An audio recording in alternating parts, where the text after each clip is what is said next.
Kozhikode Vadakara municipal ചെയർമാനായി LDFിലെ PK Sasi സത്യപ്രതിജ്ഞ ചെയ്ത് അധികാരമേറ്റു.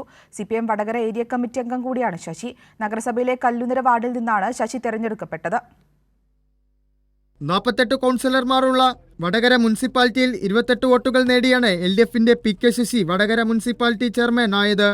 UDFിലെ M ഫൈസലിന് 17ഉം NDAയിലെ വ്യാസന് 3 വോട്ടുകളും ലഭിച്ചു. വൈസ് ചെയർപേഴ്സണായി LDFിലെ KM ഷൈനി തിരഞ്ഞെടുക്കപ്പെട്ടു. KM ഷൈനിക്ക് 28 വോട്ട് ലഭിച്ചു. UDFിൽ നിന്നും മത്സരിച്ച CK ശ്രീജിനിക്ക് 17 വോട്ടും NDAയിൽ നിന്നും മത്സരിച്ച PK സിന്ധുവിന് 3 വോട്ടും ലഭിച്ചു.